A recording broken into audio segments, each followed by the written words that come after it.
Agora vamos ver as 6 principais regras de composição de imagem, tanto para fotografia quanto para captação de vídeo. Vamos começar pela regra dos terços. A regra dos terços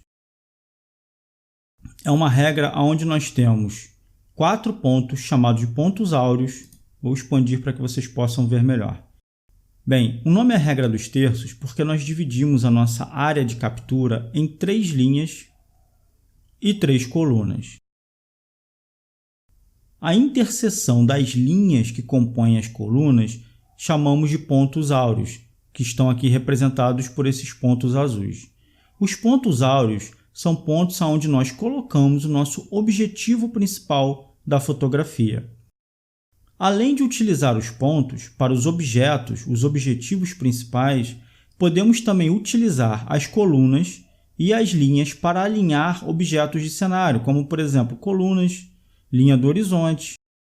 Se vocês pegarem fotografias profissionais, vocês vão identificar os pontos áureos para destaque dos objetos principais da fotografia e vão também identificar as linhas que compõem os terços para serem alinhadas a objetos de cena, como colunas, portas, janelas, linha de horizonte, qualquer outra linha que exista no seu cenário.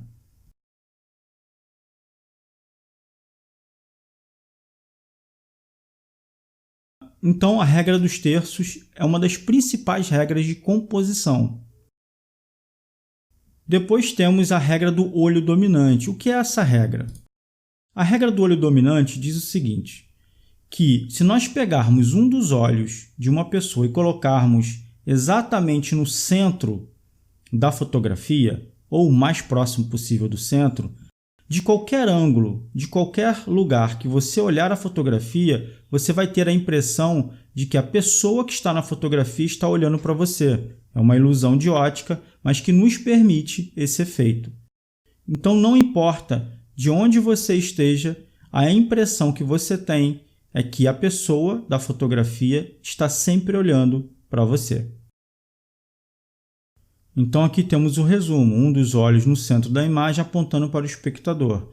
O olho transmite a ideia de sempre estar na sua direção. Essa é a regra do olho dominante.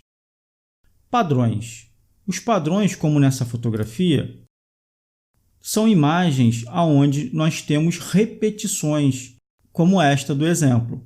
Note que o teto do prédio ele está praticamente dentro da última linha da regra dos terços, ou seja, o fotógrafo se preocupou em imaginar as 3 linhas horizontais que compõem a regra dos terços e colocou a linha de teto do prédio dentro da área da terceira linha da regra dos terços.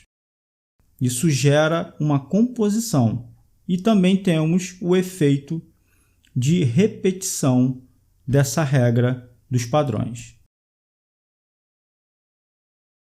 Vamos lá. Simetria. Como vocês notam, é óbvio o que é a simetria. A simetria corresponde a fotografias onde nós temos uma divisão de 2 lados, onde eles são muito próximos ou idênticos. Nesse caso, está aplicada a regra da simetria.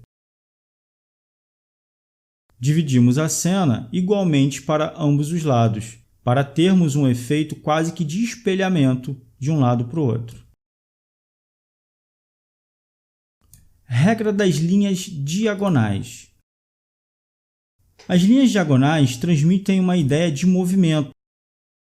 Vejam, a moça aqui ela não está em movimento, mas as linhas diagonais do vagão do trem nos dão uma sensação de vida, de movimento à cena. Não necessariamente ele precisa estar em movimento, mas as linhas diagonais em relação ao objeto principal nos dão uma sensação de vida, de movimento.